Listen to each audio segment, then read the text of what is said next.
প্রিয় দর্শক, অসহায় জীবনের গল্পে আপনাকে স্বাগতম। আমরা আবারও হাজির হয়ে গেলাম এক অসহায় নারীকে সাথে নিয়ে তার জীবনের গল্প শোনার জন্য। বেশি কথা বলবো না, সরাসরি আপুর কাছে চলে যাবো। আপু কেন প্রতিবেদন আসছে, কি তার কারণ বিস্তারিত আপু নিজের মুখে বলবে, আমরা একটু ধৈর্য ধরে শুনবো। বেশি কথা না বলে চলুন ভিডিও শুরু করা যাক। আসসালামু আলাইকুম আপু। ওয়ালাইকুম সালাম। আপু কেমন আছেন? জি ভাইয়া, ভালো আছি। আপনি ভালো আছেন? আলহামদুলিল্লাহ, আমিও ভালো আছি। কি করেন আপনি? আমি বাসা বাড়িতে কাজ করি। পরিবারে কে কে আছে? পরিবার আছে, একটা আম্মা ছিল, সে মারা গেছে। এখন আমি আছি বর্তমানে। বাবা নাই? না, বাপ নেই। শুধু আপনি একাই? জি জি।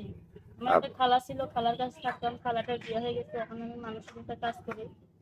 এটাই প্রতিবেদনে কেন আসছেন? ভাই, এটা মনের মানুষের জন্য আসছি। মনের মানুষ প্রতিবেদন থেকে খুঁজতে হচ্ছে কেন? এমনিতে বিয়ের করা আছে না? আচ্ছা ভাই, কথায় কাজে মিলে না, যৌতুক চাই, একটা গরিব মানুষ অবহেলা করে তাই কারণে। যার জন্য বিয়ে হচ্ছে না? জি। বলেন, আপনার মনের কষ্টগুলো বলেন। হ্যাঁ, আমার মনের কষ্ট এটা তো, মানুষের বাসায় কাজ করি তো অনেক কষ্ট হয়, মা নাই, বাপ নাই, কেউ নাই, নিজে একা, তাহলে একটা না একটা করে তোমার খাইতে হবে। তাই জন্য আসছি এখানে, আপনার এটার জন্য। আপনার প্রতিবেদন দেখে আপনার সাথে যোগাযোগ করতে চাইলে কিভাবে করবে? এটা আপনার নাম্বার দেবো, আপনি সেটাই স্ক্রিনশট মেরে দিয়ে দিবেন। নাম্বারটা আপনি বলতে পারবেন? না ভাই, আপনি বুঝে দিন। প্রিয় দর্শক, আপুর নাম্বারটি হচ্ছে, আপনাদের সুবিধার জন্য নাম্বারটি আমি স্ক্রিনে দিয়ে দিচ্ছি। স্ক্রিন থেকে নাম্বারটি নিয়ে আপুর সাথে যোগাযোগ করতে পারেন।